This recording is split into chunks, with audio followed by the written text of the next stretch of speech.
Bonjour à toi et bienvenue. Je suis ravie de te retrouver dans cette vidéo un peu particulière aujourd'hui. J'ai envie aujourd'hui de te partager mon histoire et mon expérience avec les troubles alimentaires que j'ai connus pendant plus de 15 ans. Si tu ne me connais pas déjà, je m'appelle Hélène, je suis professeure de yoga et j'accompagne les personnes qui souffrent d'une mauvaise image de leur corps, de leur être, d'une alimentation troublée. J'ai envie pour cette vidéo qu'elle soit interactive. Donc si tu traverses ce genre de situation dans ton quotidien, ce genre de symptômes, n'hésite pas à me laisser un commentaire. Je serais ravie vraiment de discuter autour de ces sujets. Et puis si tu n'es pas déjà abonné à ma chaîne, je t'invite à le faire, ça m'apporte un grand soutien. Je partage beaucoup de vidéos autour du yoga. Et en 2025, j'ai vraiment envie aussi d'ouvrir un peu les champs et de te partager pourquoi pas mes prises de conscience, mais aussi des sujets un peu parallèles autour de l'image de notre corps, de soi, des autres. Donc voilà, n'hésite pas. Bien, on y va.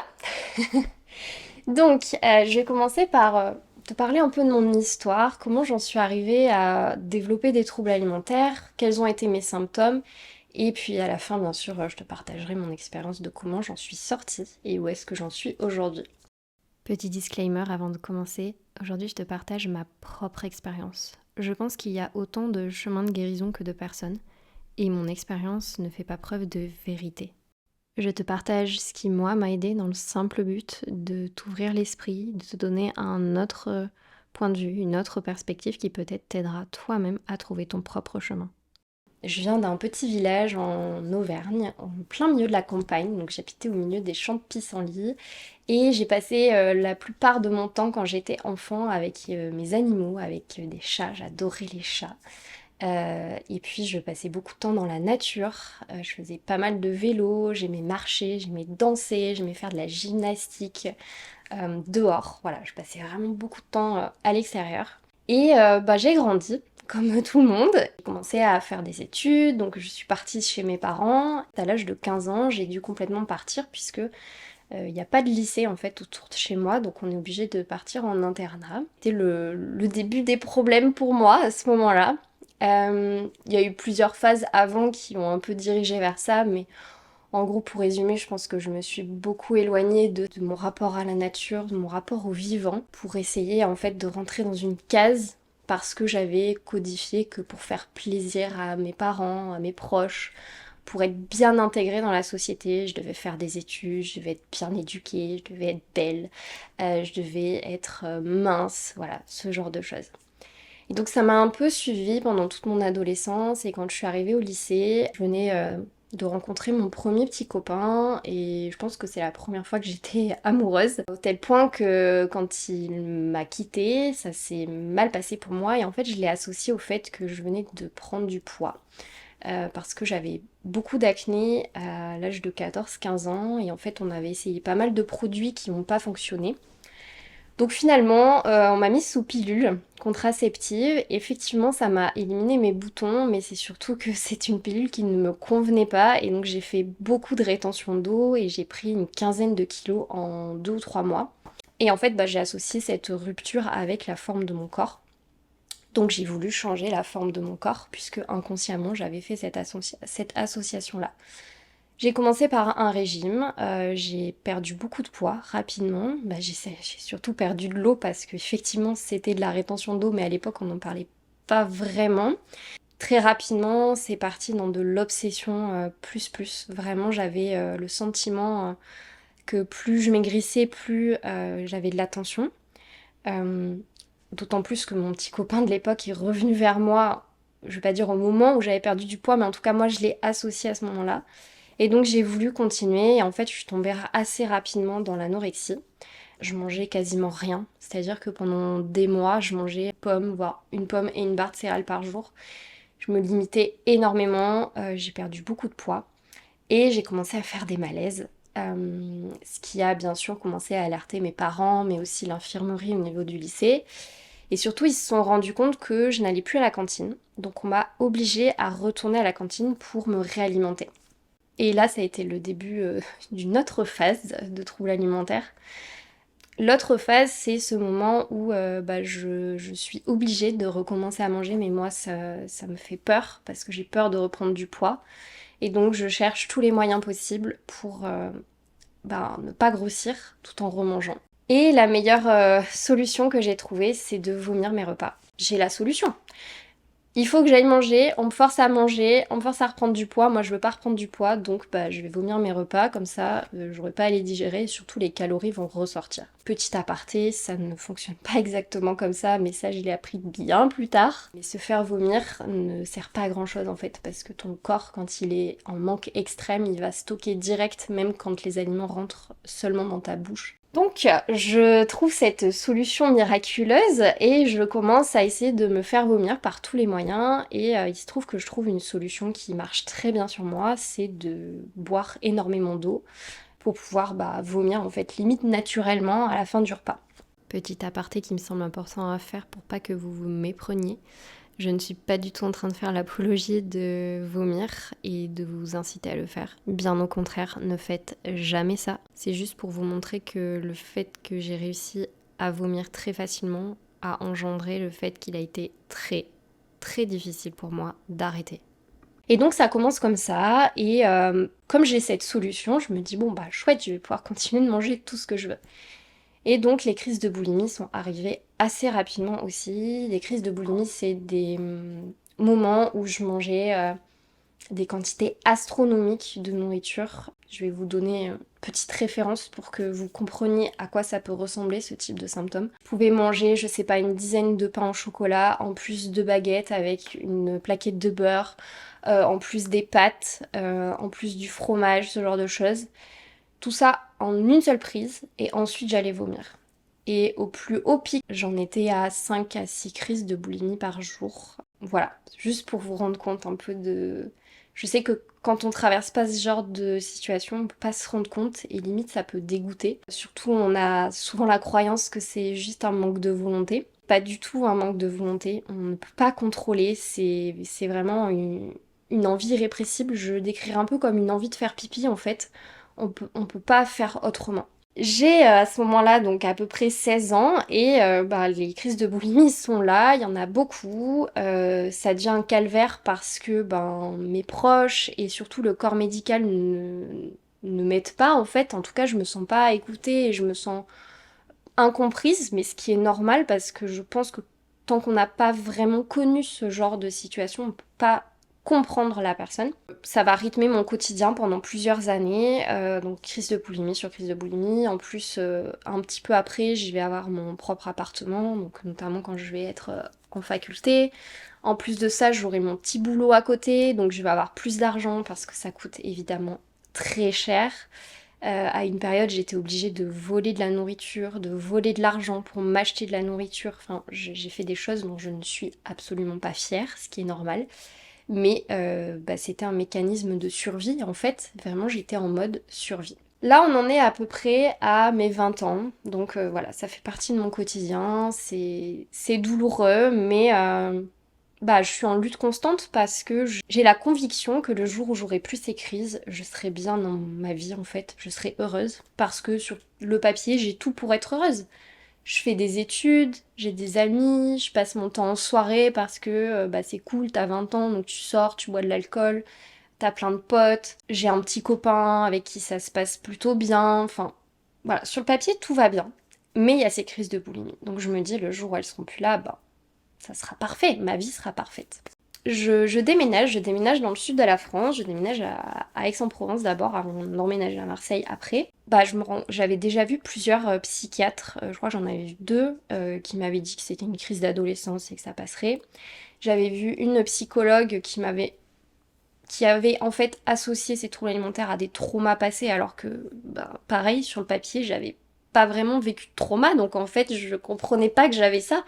J'entame à ce moment-là, donc je dois avoir 21, 22 ans, j'entame à ce moment-là des recherches. Donc je commence à lire sur le sujet, à acheter plein de livres, à lire aussi des choses en anglais. Je commence à aussi regarder des vidéos sur YouTube de personnes qui en parlent. Et déjà rien que ça m'aide à me sentir un peu moins seule, à me dire tiens, je suis quand même pas la seule à connaître ce genre de symptômes, c'est bien que voilà, je suis pas si bizarre que ça. Donc déjà ça me permet un peu de prendre de la distance par rapport à tout ça et de me sentir un peu moins mal. Et pour compléter, parce que j'ai pas assez développé ce sujet dans la vidéo, mais en parallèle des médecins conventionnels qui vont me suivre, je vais aussi engager des thérapies non conventionnelles. Je vais faire de l'hypnose, de l'EMDR, de l'acupuncture, de l'acupression, de la microkiné, de la kinésiologie. Je vais aussi participer à un essai clinique. Donc voilà, j'ai vraiment pendant longtemps cru que la solution viendrait de l'extérieur et j'ai tout essayé. Et puis, je vais avoir sur mon chemin de thérapie la chance de rencontrer des personnes qui sont un peu plus ouvertes. Et puis je pense qu'il y a de plus en plus de personnes qui se forment à ce moment-là sur ces sujets-là. Donc il y a un peu moins de jugement, il y a un peu plus d'outils aussi qui me sont apportés, qui m'aident à vraiment prendre du recul. Et puis surtout, je rencontre mon conjoint, qui est encore dans ma vie aujourd'hui. J'ai la chance de partager ma vie avec lui. Le jour, je me souviendrai toute ma vie, le jour où je lui ai dit, ça a été un jour tellement fort et tellement douloureux pour moi. Et à la fois, c'est la première fois que je faisais vraiment confiance en quelqu'un et que je me livrais à cœur ouvert. Il ne m'a jamais jugée, il a toujours été une oreille attentive, il a toujours essayé de m'aider, de lire lui aussi des choses sur le sujet pour trouver des solutions. Et j'ai vraiment cette chance. Et je sais que c'est pas le cas de tout le monde. Et donc j'engage toutes ces thérapies, je vois qu'il y a du mieux. Et surtout, je rencontre aussi le yoga. Je commence à pratiquer plutôt un yoga dynamique au début puisque je faisais du Ashtanga, donc c'est un yoga très traditionnel mais surtout très dynamique où on va suivre en fait des séries qui sont un enchaînement de postures bien définies. En fait, le yoga, il va me permettre plusieurs choses. Il va me permettre surtout de reprendre conscience de mon corps, de revenir à mon corps et de m'apaiser vraiment profondément. Mais ça, j'y reviendrai plus sur comment j'en suis sortie. Donc voilà, c'est en gros les 10 dernières années, ça a été vraiment le chemin de guérison où finalement je me suis moi-même engagée dans quelque chose et j'ai fait mes propres recherches et ça m'a aidé à m'en sortir finalement. Comment je suis sortie de tout ça? Il y a plusieurs choses. La première, pour moi, ça a été vraiment de revenir à ma propre présence, de revenir à mon corps. Quand on a un trouble alimentaire, en général, on est dissocié de notre corps, dans le sens où, en fait, la boulimie, l'hyperphagie, quand on a cette envie irrépressible de se jeter sur la nourriture, c'est simplement un symptôme qui va nous empêcher de ressentir ce qu'on a à l'intérieur de notre corps, de ressentir nos émotions, ce qui nous traverse, ce qui se passe en nous. Bah typiquement moi qui avais 5 à 6 crises de boulimie par jour, j'étais dissociée de mon corps quasiment tout le temps. Je refusais de ressentir ce qui se passait dans mon corps. C'était douloureux à chaque fois que j'avais une émotion qui venait.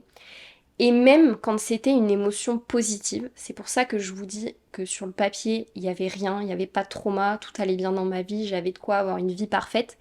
Mais en fait, j'avais un profond mal-être au fond de moi qui faisait que pour moi, j'avais même pas à être sur Terre. C'était vraiment un sentiment profond que j'ai eu autant que je m'en souvienne toute ma vie.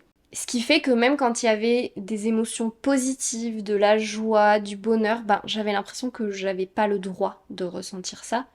Et donc je me dissociais aussi à ce moment-là de mon corps. Et en fait le yoga m'a énormément aidé là-dessus parce que le mouvement m'a permis de revenir à la conscience de mon corps. À chaque fois que j'étais sur mon tapis, je reprenais conscience de mes gestes, de mes sensations, j'avais vraiment le sentiment de ressentir de nouveau toutes les petites choses qui pouvaient se passer dans mon corps. Et peu à peu, c'est venu évidemment en dehors du tapis. Donc ça c'est la première chose, vraiment revenir à mon corps, revenir à la présence, ressentir de nouveau les émotions, les choses qui se passent en moi. Ensuite, la deuxième chose qui a permis aussi le yoga, c'est prendre conscience qu'il y a une connexion infinie entre tous nos corps. Je vous explique. Pour moi, je dissociais vraiment mon mental de mon corps physique, de mes émotions. Pour moi, c'était des choses complètement décorrélées et il n'y avait pas d'impact d'une émotion sur mon corps physique. Et donc, en fait, le yoga m'a permis, moi, de prendre conscience que quand j'avais une émotion, d'abord, elle passait par le corps physique. Ensuite, elle passait par le corps mental, par des pensées, des croyances, ce genre de choses, et même des dogmes après.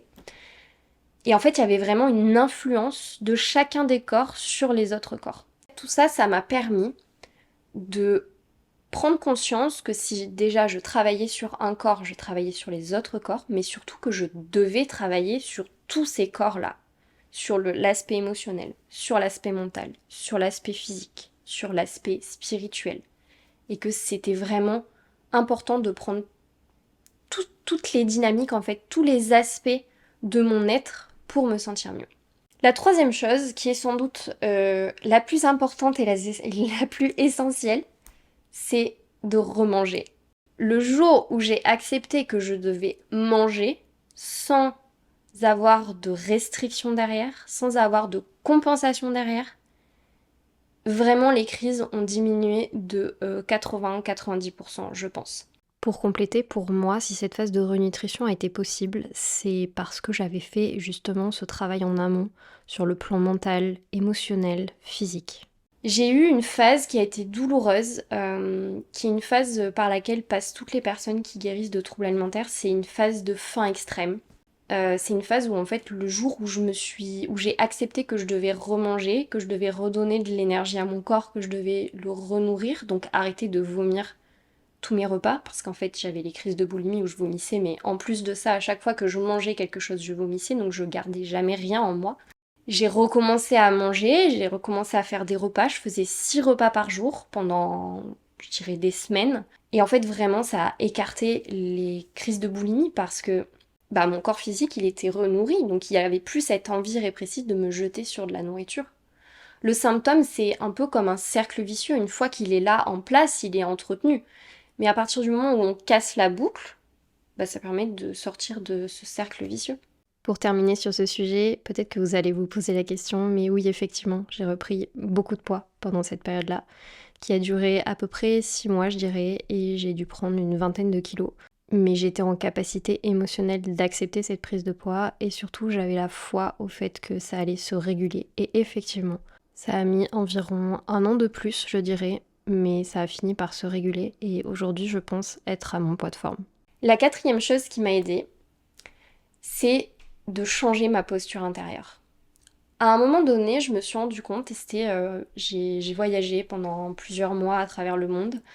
Je me suis retrouvée à Bali à faire une Vipassana, c'est une retraite méditative et silencieuse pendant 10 jours. Ça faisait déjà pas mal de temps que je méditais, ça faisait je pense 3-4 ans.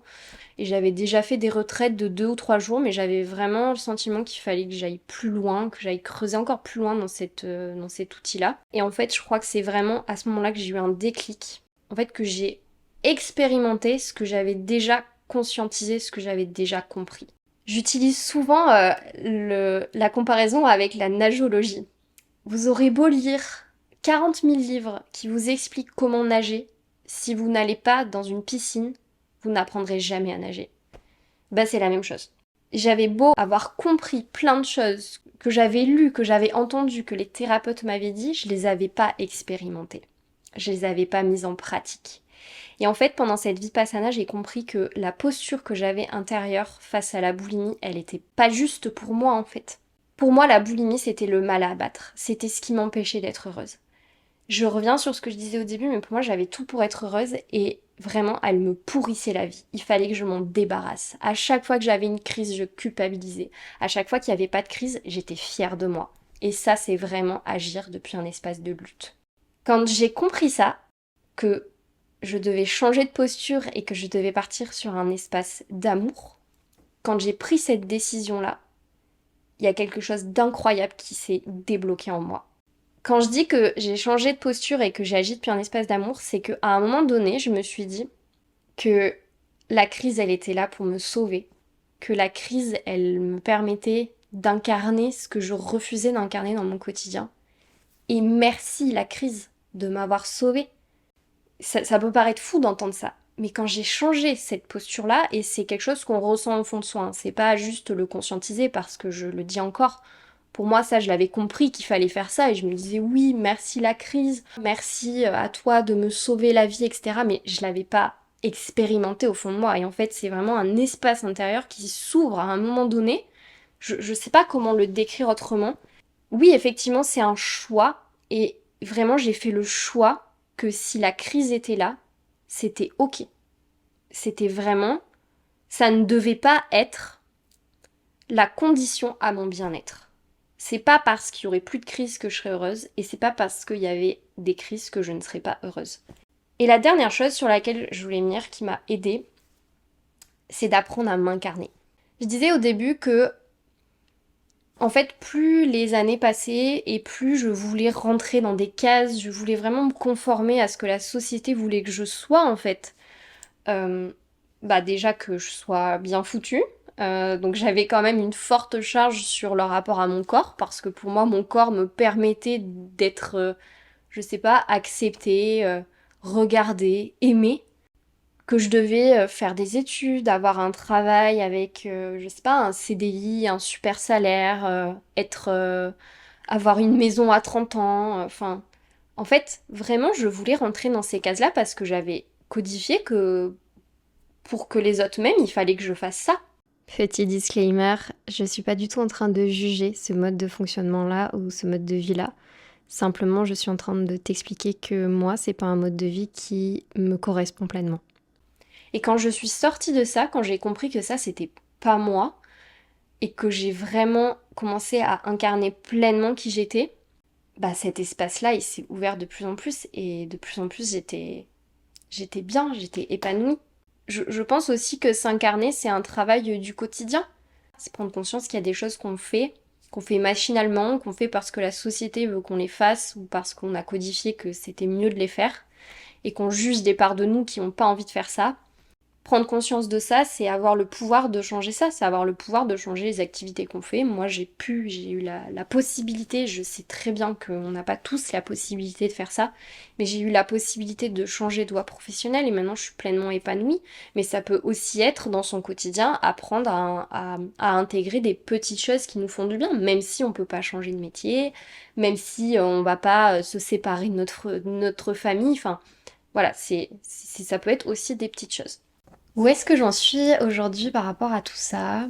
Je dirais que je suis devenue une mangeuse normale, dans le sens où quand j'ai faim, je mange. Je vais ouvrir mon frigo, je vais voir ce qui me fait envie, ce qui me ferait du bien sur le moment. Je vais le cuisiner, je vais prendre en plus plaisir à me préparer des bons plats. Et je vais manger, j'ai pas de culpabilité particulière, je me restreins pas physiquement ni mentalement sur les aliments. Il m'arrive encore d'avoir un peu de culpabilité sur certains aliments quand même. Mais dès que ça arrive, je vais avoir ce réflexe soit de m'interroger mentalement sur pourquoi j'ai cette culpabilité, surtout avec cet aliment-là. Qu'est-ce que je juge en fait dans le fait de manger cet aliment-là? Et d'aller essayer de changer un peu mes perceptions par rapport à ça, ou je vais le noter sur un carnet, mais voilà, je vais essayer quand même d'avoir un peu ce réflexe pour peu à peu prendre encore plus de recul par rapport à ces aliments. Mais je considère que c'est normal. Ça fait plusieurs mois que j'ai plus de crise de boulimie et que j'ai vraiment plus de restrictions. Mais je pense que c'est normal après 15 ans à vomir tous mes repas, à vomir plus de 5, 6, voire 10 fois par jour, que ça mette du temps aussi que mes aliments interdits ne soient plus interdits. Donc voilà, je fais preuve de patience et j'ai vraiment foi au fait que ça finira par rentrer dans l'ordre et qu'il y aura plus aucune culpabilité face aux aliments. J'ai pas forcément parlé du sport dans la vidéo, mais j'ai arrêté le sport pendant 1 an lorsque j'ai recommencé à me renourrir et puis surtout la vie étant parfaite, j'ai eu une blessure au pied qui a fait que j'ai dû arrêter le sport. J'avais pas un rapport sain du tout avec le sport à l'époque. J'associais le sport à la forme de mon corps, donc pour moi c'était pour sculpter une certaine forme de corps. Et je faisais des sports qui me faisaient particulièrement, enfin pas particulièrement du bien. Je faisais beaucoup de hits, beaucoup de choses à haute intensité et j'y prenais pas particulièrement plaisir. Moi, mon plaisir, c'est de courir et de faire du yoga. Et c'est vraiment les deux activités, les deux sports que je garde dans mon quotidien. Je fais du yoga tous les jours. J'aime faire du yoga de manière intuitive en mettant une musique qui me plaît et en essayant de suivre le flow de mon corps ou de cette musique-là. Et puis je cours plusieurs fois par semaine parce que c'est vraiment quelque chose qui me permet de me vider la tête, qui me permet de prendre l'air aussi et ça me fait du bien de me retrouver dans la nature. Et puis évidemment, les troubles alimentaires, ça, c'est aussi une force dans mon histoire, dans le sens où ça m'a permis d'être là où je suis aujourd'hui, de me lancer vers la reconversion et d'aider les gens aujourd'hui sur ce même chemin que moi j'ai emprunté il y a des années, parce que j'ai vraiment envie d'aider les autres à se sentir mieux avec leur corps. On perd trop de temps à vouloir changer la forme de notre corps parce qu'on a l'impression que le jour où on fera 5 kilos de moins, ou le jour où on n'aura plus notre ventre, tout ira bien dans notre vie, alors que c'est faux. Et j'ai vraiment envie d'aider les personnes que j'accompagne vers un chemin qui est plus juste pour elles et sortir de ces croyances et de ces dogmes autour de la forme du corps et de l'alimentation. Pour conclure cette vidéo, je voulais juste partager mon point de vue sur ce qu'est la guérison. Pour moi, la guérison, c'est pas l'absence de douleur, dans le sens où c'est pas parce que les symptômes vont s'arrêter que tu seras mieux dans ton quotidien, que ça va arrêter ton mal-être. Pour moi, le symptôme, ici on parle des troubles alimentaires, mais ça peut être un autre symptôme, il est la conséquence de ton mal-être, il n'en est pas la cause. Et c'est important de comprendre ça parce que ça permet vraiment de prendre du recul et d'arrêter de croire que le jour où tu n'auras plus de troubles alimentaires, le jour où tu n'auras plus de symptômes, tu seras pleinement heureux, heureuse et tu vivras le bonheur absolu. S'il y a un mal-être émotionnel derrière, simplement il sera toujours là quand tu n'auras plus le symptôme. Juste pour compléter et pour être sûr que mon message passe bien, pour moi guérir c'est continuer de faire des expériences qui peuvent être parfois douloureuses, mais c'est voir ces expériences pour ce qu'elles sont, c'est-à-dire des expériences, des enseignements. Il est possible d'arrêter un symptôme, comme celui des troubles alimentaires, depuis un espace de lutte en passant par le contrôle. Mais en agissant depuis cet espace de lutte, tu n'arrives pas à voir ce que la crise t'apporte. Ce que la crise te permet de faire ou d'être que tu ne te permets pas de faire ou d'être dans ton quotidien. Et finalement, peut-être que tu trouveras un autre moyen, un autre symptôme pour rester à l'équilibre dans ta vie. Si les crises sont encore là dans ton quotidien, c'est qu'elles sont nécessaires. Elles sont nécessaires à ton équilibre. Elles te permettent simplement de faire face à ton état émotionnel. Ce que je vais dire peut être difficile à entendre, mais si tu traverses ces symptômes, c'est qu'aujourd'hui, tu as plus de bénéfices que d'inconvénients dans ta vie à avoir des troubles alimentaires. Et c'est ok. Je te remercie vraiment d'avoir écouté cette vidéo jusqu'au bout. J'espère, et en tout cas c'était mon objectif, t'avoir peut-être ouvert un autre regard, une autre perspective sur ce que tu vis en ce moment, ce que tu traverses. Je le redis une dernière fois, mais n'hésite pas à m'écrire en commentaire, en privé sur les réseaux sociaux. Je me ferai vraiment un plaisir de partager avec toi sur ces sujets. Prends soin de toi et moi je te dis à très vite pour une nouvelle vidéo, que ce soit sur ton tapis ou en dehors. Belle journée à toi.